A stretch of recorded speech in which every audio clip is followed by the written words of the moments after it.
Welcome everyone to Sipur Maisius this year. Hashem, we just had Shavuos and tremendous inyanim. So, as I said before I started recording, Mirz Hashem, we will shift the learning of Sipur Maisius from the story of the cripple to the first story in Sipur Maisius of the Lost Princes. And because it is easier, it's more accessible. And I had some Rahmanas on myself, I had some Rahmanas on you. Me, I couldn't find my hands and feet, and it was difficult. So I figured I'm probably boring the heck out of you. So I decided to go to something which was easier and Bezrat Hashem, more understandable. So we'll start from there. Bezrat Hashem, listen, it's all Sipur Maisius. So let me just hold on, let's see.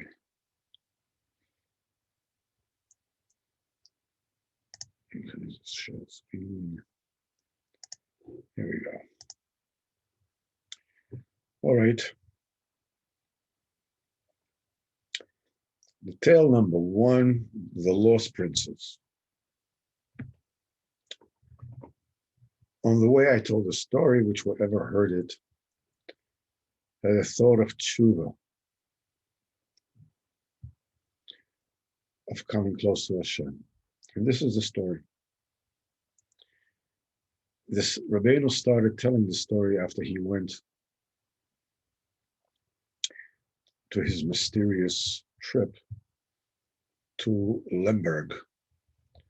And that particular trip, nobody knows what was the purpose of that particular seal. And it is said about that trip that Rabbeinu went to visit his parents in Mezhigorsk before he went on the trip. So when Rabbeinu was there, his mother was Balas Ruach HaKodesh. They call her brothers, the Boch of Mezhigorsk. And before Sablikiv, about Digger and Machne Ephraim, he used to call her Fegel the Neviatim, Fegel the prophetess. Tremendous madrigas. So Rabbeinu went to his parents' home in Mezhigorsk. As you know, Rabbeinu was born in the house of the Baal Shem Tov, and the Chirei Avoda. Baal Shem Tov was the Kodesh Baruch Hu. In that room, this is where Rabbeinu was born. So when Rabbeinu came there, his mother told him, well, since you're here, why don't you go visit the Baal Shem Tov? You go to his tomb. So Rabbeinu says, if he wants me, he'll come to me. The next morning, his mother told him, well, he was already by you. Why don't you go out to him? So Rabbeinu says, I know already what it is, where it is that I need to go, and I'll see him on my way back.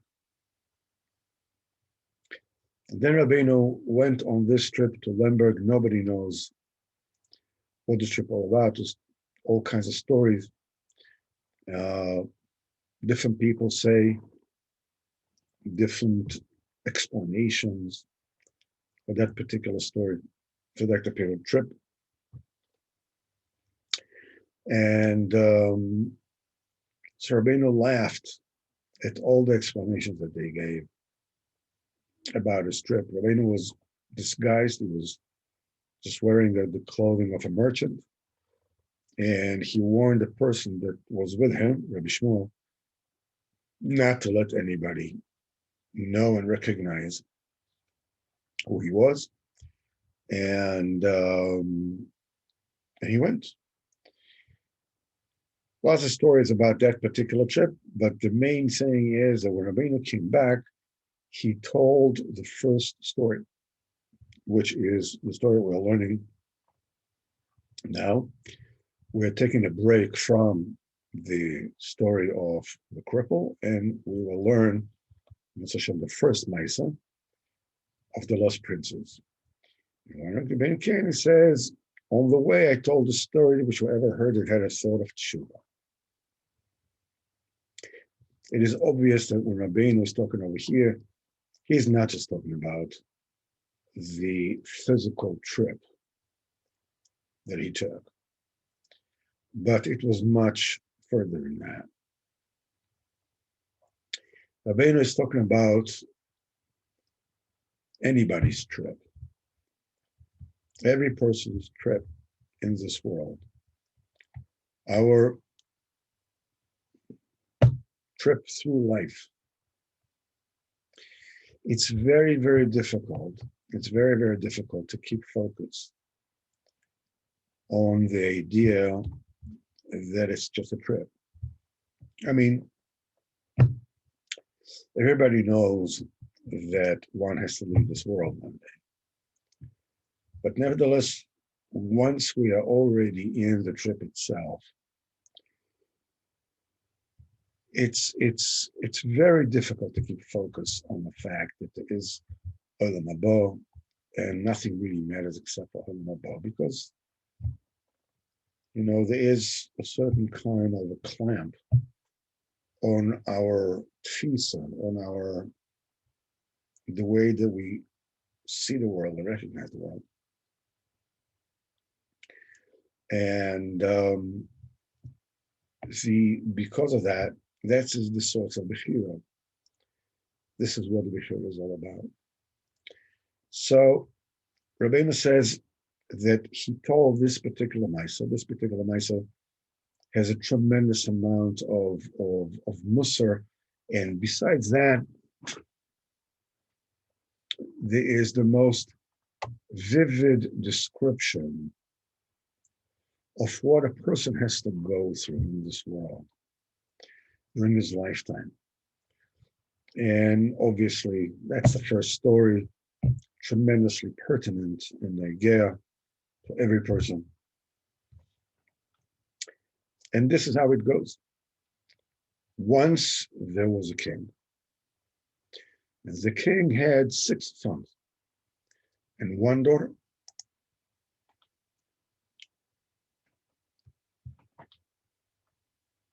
And the daughter was very precious to him.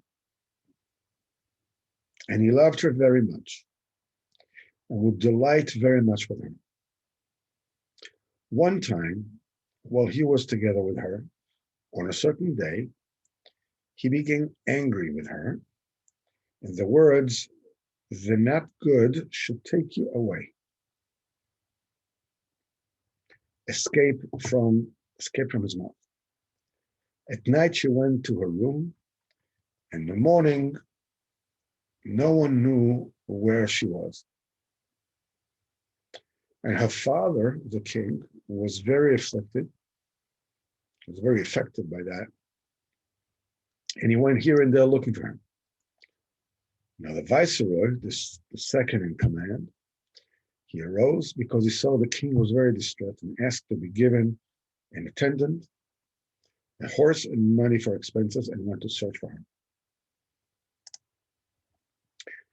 This is a good enough beginning for this particular story. What we hear over here, The Melech is obviously a Kadosh Baruch Hu. The 6 sons that we're talking about are the different traits, the different meters.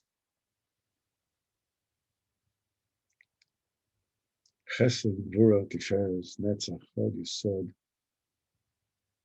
And the daughter is the Malchus. There are 2 modes of relating to HaKadosh Baruch Hu. The first mode is with a das.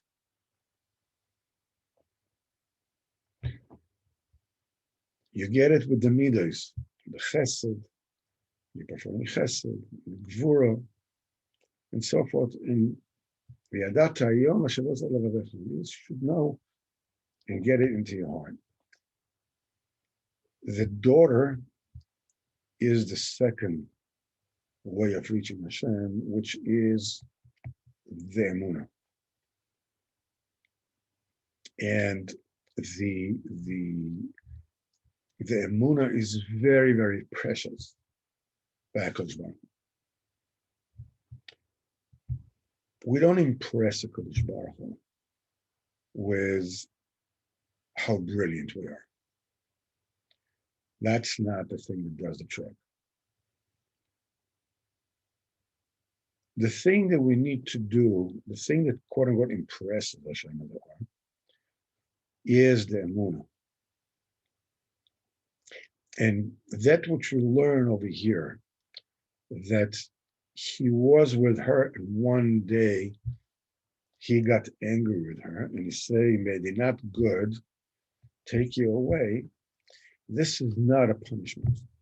I mean, where would come up with Baruch to get angry with his daughter, with the Mona? What we're talking about here is a euphemism. Because Baruch Hu wanted the tikkun to come from this world. Kadosh Baruch Hu desired that this world will come to a tikkun. This world will be a keli, a vessel, to get in contact, to connect with the Kadosh Baruch Hu. And in a sense, create a reality in which pre-creation and post-creation will become one. To understand this Indian that says, he got angry with her and he said, it did not good take you, how this plays around, this plays into the nekuda of the Kavanas Abriya. I'll just say a word that I heard from Nosson Liebermensch. Hashem should keep him gesund and stark and Arichas Yamim. And he said as follows, that they say in Pirkei Avos, there were 10 things that were created Erev Shabbos, in the twilight, Ben Hashmoshes, just before Shabbos came in. And various different things, that's the mouth of the she-donkey, that of Bilam, and Tzvasa Suya, and so forth and so on. And the last thing that was created in Erev Shabbos Ben Hashmoshes, so these are the Chitzonim, these are the Mazikim, these are the demons. And Chazal tell us something very peculiar. Chazal tell us that they were created so late on Friday that Kadosh Baruch Hu, didn't have time to create bodies for them. They created mamash on the cusp of Shabbos. Because Baruch Hu didn't have time to create bodies for them, and they remain without body. And until today, the demons are beings that have no body.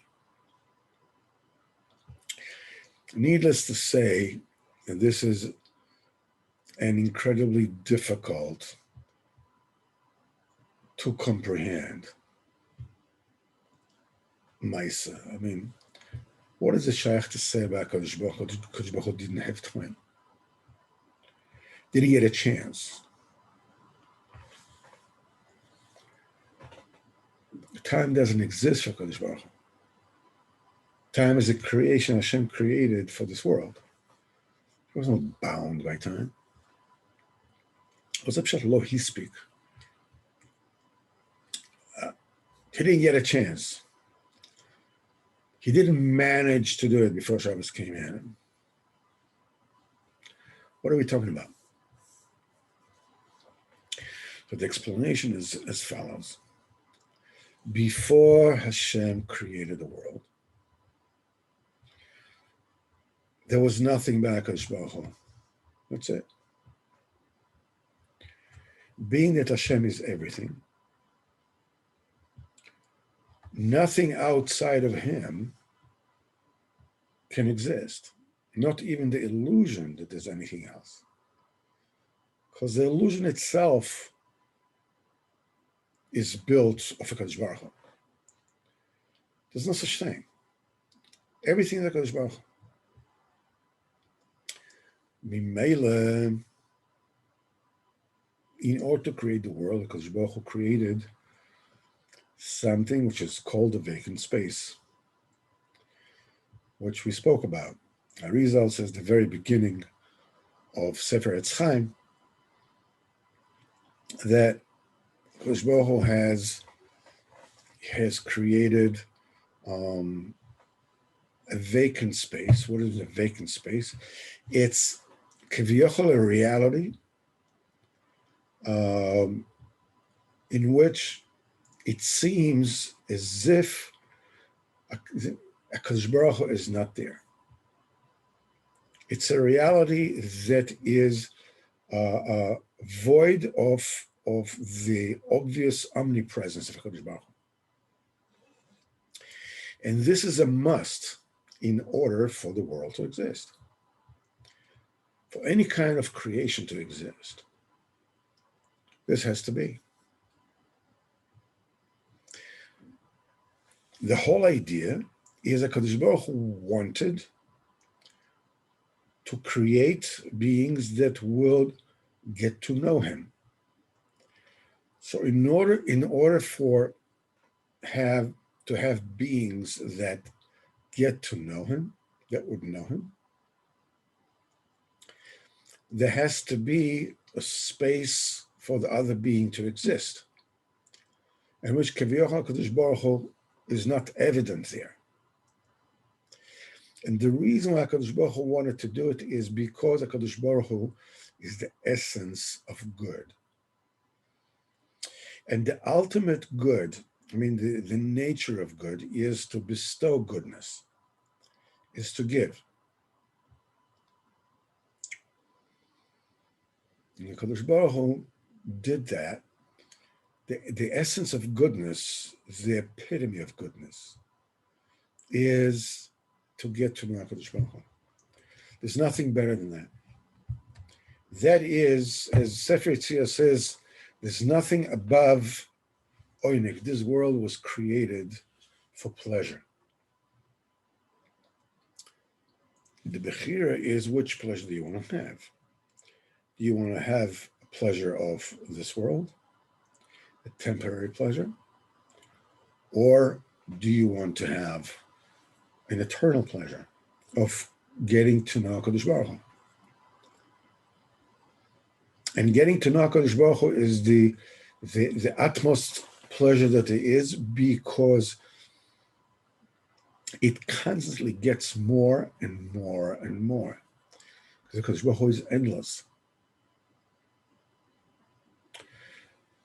So the first thing that was created in order to create a being that will get to know Kadosh Baruch Hu, that will get this ultimate pleasure, is to hide Kadosh Baruch Hu. That was the Chol HaPanui. That's the vacant space.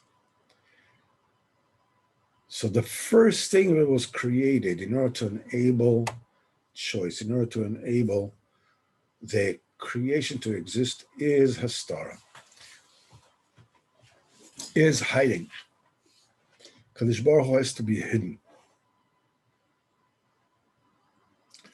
Now, as the creation went on and on and on,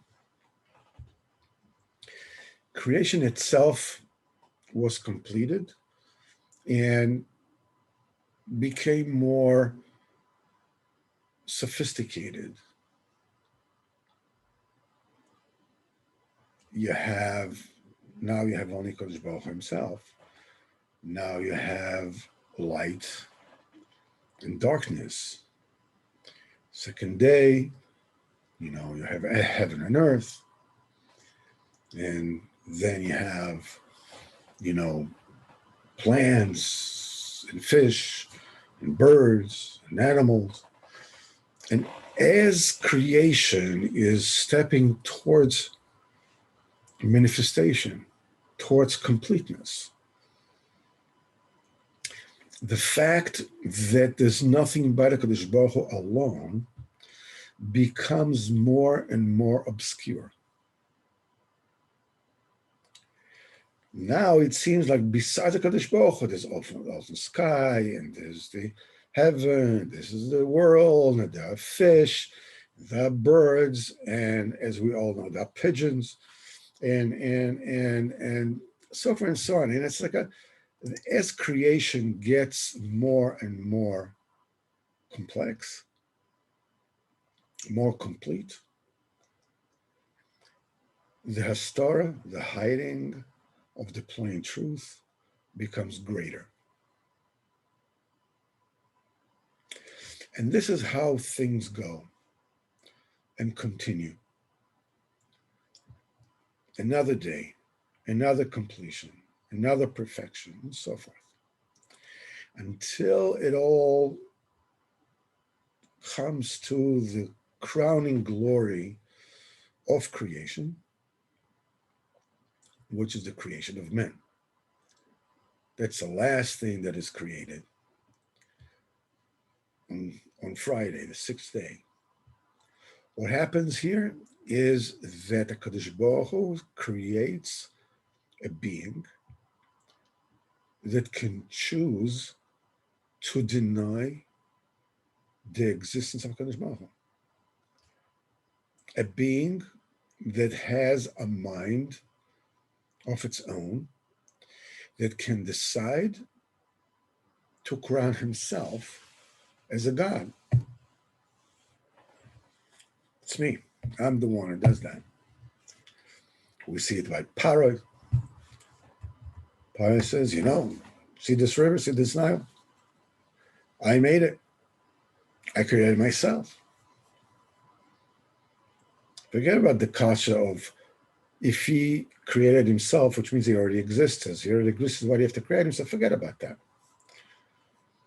Hiram Melech Tzor crowned himself as a god. Nebuchadnezzar did that.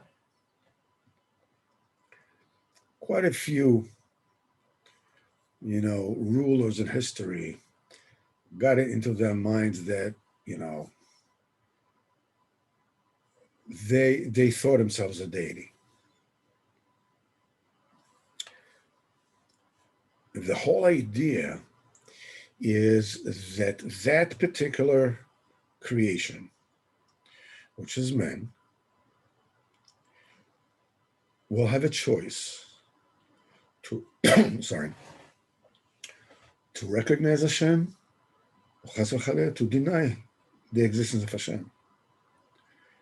The whole purpose of the whole thing is men is the apex of creation. Everything leads to him. Men is the epitome and the the goal of the entire creation. He is the completion of creation, of Kaviyachol, the opposite of Kodesh Baruch Hu, that can choose to think that he's a self-made man. And the whole idea is that man will choose to use his ability to figure things out and return the Melucha to HaKadosh Baruch Hu. Even though I have my own mind, even though I can say, it does all me, I'm the one who did it, I'm a self-made man. No, everything is HaKadosh Baruch Hu. His moedet, everything is HaKadosh Baruch Hu alone. And when a man does that, he basically returns the creation into the state that existed before the creation. Man can recognize there is nothing but Hashem alone. This is equal to creation before creation, so the state before creation, where there's nothing but Hashem alone. However, there's already creation. There's creation and there's nothing but Hashem alone. Because the Das is the main thing that was created, and the Das of man knows there is nothing but Hashem alone. This accomplishment is called to return, to make after creation equal to reality before creation. There is creation, there are people, but to return the Melucha, that's the princess, to return the Melucha to Hashem Baruch, that Hashem will be the Melech Kol Haaretz. Now, as we said, as creation advances, the last thing that was created, as it got closer and closer to Shabbos, obviously the world became more complete. And the Hastara, the hiding of the plain truth that nothing exists but Hashem alone, became more and more dense. The last thing that was created is the notion that Hashem didn't manage, that it's shaykh to say HaKadosh Baruch Hu that the corner what he can't manage. It's beyond him. Oops. That is the essence of the Mazikim. That is the essence of the demons, of the Chitzonian. The Astora, the hiding of the notion that HaKadosh Baruch Hu is beyond any limitation. And you can think, something, maybe there's some things which is beyond the Hashem, maybe there's such thing that HaKadosh Baruch Hu didn't have a chance to finish. That is the creation of thinking like that. That mode of thought, that is the demons. It's not the other way around. Because Baruch Hu didn't manage to create bodies for the demons. No, he created the demons. What are the demons? The demons are the notion, the possibility that the Shach to Seba Kodesh Baruch Hu Kaviyachol, that he didn't manage, didn't have enough time. So you can have a suffix. You can have a question. Without that notion, there is no free choice. And this is what was the whole Indian here, that the Melech got together with his daughter, which is the Emunah, and he had to get to Kaviyachol, a state of anger. He says, may the not good take you away. In other words, the Kodesh Baruch Hu created the illusion that there is such a thing that a Kodesh Baruch Hu is angry, and that there is an illusion that the bad can do something without the rishus of Kodesh Baruch Hu. The purpose of this is to retrieve the shards of holiness that fell into the Kelipot during the process of creation. Emunah has to fall down into the Kelipot. Now, you would ask, if the whole thing is just an illusion, there is nothing like Kodesh Baruch Hu. Kodesh Baruch Hu created an illusion that he's angry. Kodesh Baruch Hu created an illusion that there is bad and that the emunah is grabbed away by the not good. So why does Rabbeinu say that the king became in such distress that he was beside himself, walking to and fro? The answer is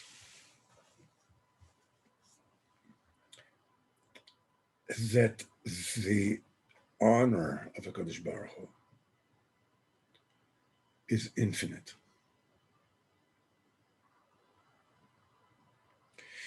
When there is a story of the Kavod of HaKadosh Baruch Hu, the Bria, the created, the creatures, are in a state of astara. When you feel any kind of pain, any kind of distress, physically, emotionally, spiritually, HaKadosh Baruch Hu is the one who does everything. HaKadosh Baruch Hu is within you. Everything that you feel, HaKadosh Baruch Hu feels. It says, Bechol tzarasam, in all their distresses, lo yitzar, HaKadosh Baruch Hu himself is in distress. Not only that HaKadosh Baruch Hu can do anything, HaKadosh Baruch Hu does everything. And the HaKadosh Baruch Hu loves you infinitely. Because the HaKadosh Baruch Hu is infinite, his love is infinite.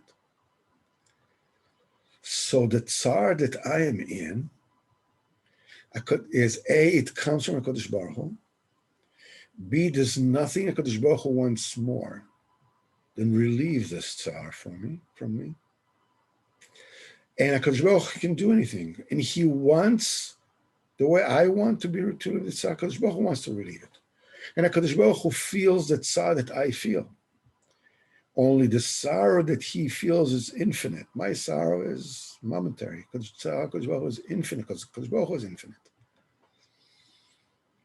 If HaKadosh Baruch Hu still does that, that means that that particular tsar is the best thing for me. So the first thing that I need to do when I have any kind of tsar, that HaKadosh Baruch Hu should uphitten and guard us, and we shouldn't have any tsar at all. But any kind of discomfort, any kind of distress, Hashem is not Hashem, relieve it all. But if it's still here, that means that this is the epitome of good. This is goodness personified. There's nothing better.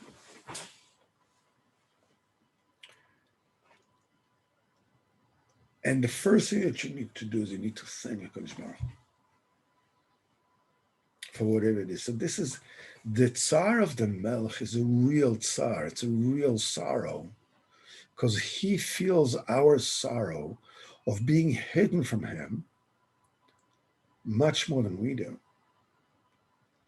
We don't realize what tsar HaKadosh Baruch Hu is in, because we think that uh, we have things that, distract us. It could be anything. If you're a sports fan, to find out what your team did. If you like food, it's good food or whatever it is. There are things that can distract you, but the things that distract us are things from Olam Hazeh. It's a bigger story. And any kind of Hastorah of HaKadosh Baruch Hu is a tragedy of endless proportion. We don't get that in this world. But this is what we learn in Kutum Haran, at Terech HaFalaf, that we do on Thursdays. That they say in the Olam Haba, every tzaddik gets singed from the chuppah, the makif, of a bigger tzaddik. It says the face of Moshe is like the face of the sun, the face of Yeshua is like the face of the moon. The Gemara says, Oilo is a klima, oilo is a busha. Woe to that embarrassment, that degradation. We're talking about two tzaddikim. What's the busha? The busha is, look what you did with your life. Look what you could have accomplished. Look at your friend. Look at the bigger tzaddik. Look what he did with his time. Look what he accomplished while you were busy thinking about, how thick I want my steak to be. It's a hefsed that cannot be rectified. The Tsar HaKadosh Baruch Hu is our Tsar. We don't have the mind to understand that. Tsar HaKadosh Baruch Hu knows it completely. That's why the Melech, even though this is a situation he created, so that we'll be able to Zechet Olam Haba, nevertheless, the pain is infinite. There's the Tsar Hashem. That's the Tsar Hashem is our Tsar. That's the pshat that the Melech was feeling that the daughter was gone. In the morning, she was nowhere to be found. That's the story.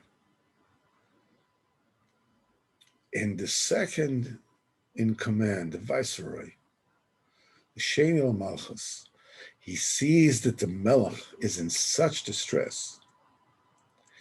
He says to the Melech, he just can't take it. The love of Tishmas Yisrael to HaKadosh Baruch Hu is a love to a child to his father. It's infinite. Rabbeinu says Torah Mem Tes that the Islavus of the Jewish heart of HaKadosh Baruch Hu is endless. It has to be contained like the Kevayachol the essence of HaKadosh Baruch Hu needs to be contained with Echel Apani. So a person has to have Echel Apani in his own heart to be able to serve Hashem B'chlal, because the love of a Jew to HaKadosh Baruch Hu is endless. And he said, something, let me come down to this world. Let me have a servant, which is intellect. Let me have a horse, which is a body. Let me have money for expenses, which is whatever it is that we need in order to live our lives. We can go seek the emunah and return the malucha to HaKadosh Baruch Hu. This is what our story is about. And B'ezrat Hashem, next week we will take it a step further and see what happens to us when we when we go on the journey. So I want to wish everybody a good summer and a holy summer, B'ezrat Hashem. And B'ezrat Hashem, we will meet on Thursday in our Shir of Likutei Moharan.